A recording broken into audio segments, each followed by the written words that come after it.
नमस्कार। हम्म, आज हम चल रहे हैं राजस्थान के शेखावाटी इलाके की ओर जी। और बात करेंगे फतेहपुर शेखावाटी की। हाँ। हमारे पास ना कुछ दिलचस्प दस्तावेज हैं। अच्छा। हाँ, जो इस पुराने शहर के इतिहास और इसकी कला, खास तौर पे वो जो मशहूर हवेलियां हैं, हम्म। उन पर रोशनी डालते हैं। हम्म।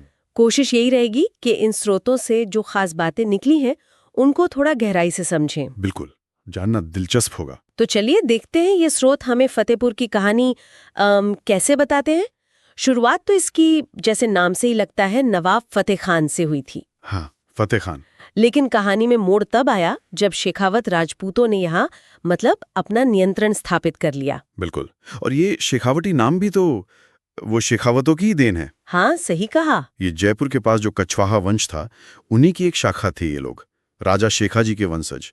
उन्होंने इस पूरे इलाके में अपनी एक छाप छोड़ी, किले बनवाए, मंदिर बनवाए। और वो बावड़िया भी ना, पानी के लिए। हाँ हाँ, पानी के लिए बावड़ियां भी खुदवाई। वो जो सीढ़ीदार कुएं होते हैं, हाँ हाँ। तो फतेहपुर उनका एक तरह से मुख्य ठिकाना बन गया, अच्छा। उनकी सत्ता का एक जरूरी केंद्र। और फिर तस्वीर बदलती है करीब 18वीं 19वीं सदी में, जी।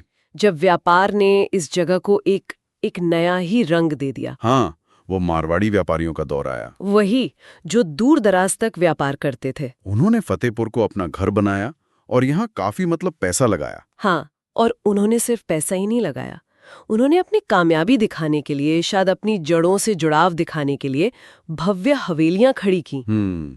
ये बड़ी दिलचस्प बात है कि कैसे वो जो व्यापारिक सफलता थी, वो कला और वास्तुकला के संरक्षण में बदल गई। सही।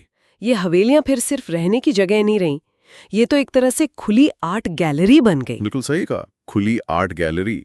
स्रोत यही बताते हैं कि इन हवेलियों की दीवारें तो बस कहानियों से भरी पड़ी हैं। जी, जैसे वो नंदलाल देवड़ा हवेली हो या जगन्नाथ सिंघानिया हवेली, कुरैशी हवेली, हाँ, कई नाम है। इन सब में शेखावाटी की वो खास भित्ति चित्र कला, क्या कहते हैं उसे? फ्रेस्को। हाँ, फ्रेस्को पेंटिंग, भित्ति चित्र।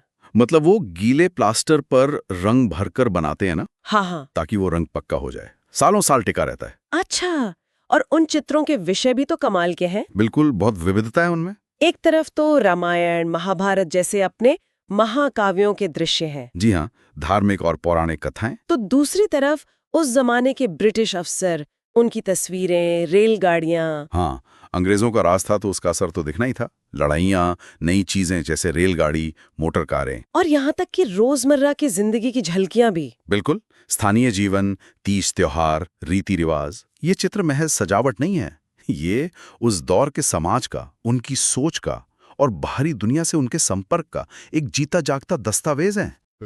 एक विजुअल इतिहास जैसा। हाँ, कह सकते हैं, दीवारों पर लिखा इतिहास। वाकई। और ये सिर्फ हवेलियां ही नहीं है ना, स्रोत बताते हैं कि फतेहपुर में मंदिर भी है, मस्जिदें भी हैं, और वो पुरानी बावड़ियां तो हैं ही। जी हाँ, ये सब मिलकर एक मिलीजुली संस्कृति की तस्वीर दिखाते हैं। हाँ, ऐसा लगता है जैसे व्यापार, कला, धर्म सब कुछ एक साथ वहां फल फूल रहा था। बिल्कुल, ये उस दौर के समाज की बहुलता को दिखाता है। एक तरफ राजपूतों का प्रभाव, दूसरी तरफ मारवाड़िया व्यापारियों की आर्थिक शक्ति और उनकी कला में रुचि। और कारीगर भी तो होंगे। हाँ बिल्कुल, स्थानीय मुस्लिम कारीगरों का हुनर भी इन भित्ति चित्रों में खूब झलकता है। ये सब मिलकर फतेहपुर को सिर्फ एक ऐतिहासिक शहर नहीं, बल्कि एक सांस्कृतिक संगम का केंद्र बनाते हैं। तो अगर हम आज के नजरिए से देखें इन स्रोतों के आधार पर, तो फतेहपुर शेखावाटी की कहानी क्या कहती है? शुरुआत नवाब ने की, शेखावतों ने मजबूत किया, और फिर मारवाड़ी व्यापारियों ने इसे सजाया संवारा। हाँ, और दुनिया को दी यहाँ की अनोखी हवेली कला। और आज वही कला और इतिहास दुनिया भर के सैलानियों को, पर्यटकों को अपनी ओर खींच रहा है। हाँ, अभी एक हेरिटेज टूरिज्म डेस्टिनेशन बन गया है। बिल्कुल, फतेहपुर अब सिर्फ इतिहास की किताब का पन्ना नहीं है। लोग खास तौर पर इन रंगीन दीवारों को, इन डिटेल्ड भित्ति चित्रों को देखने आते हैं।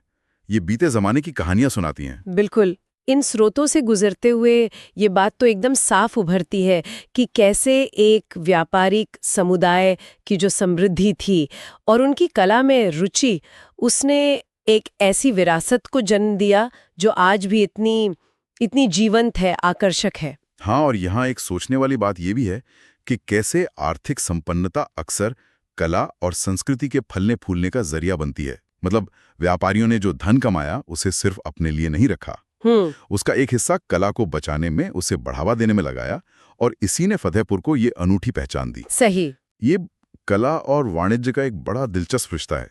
इस पे और भी सोचा जा सकता है ना।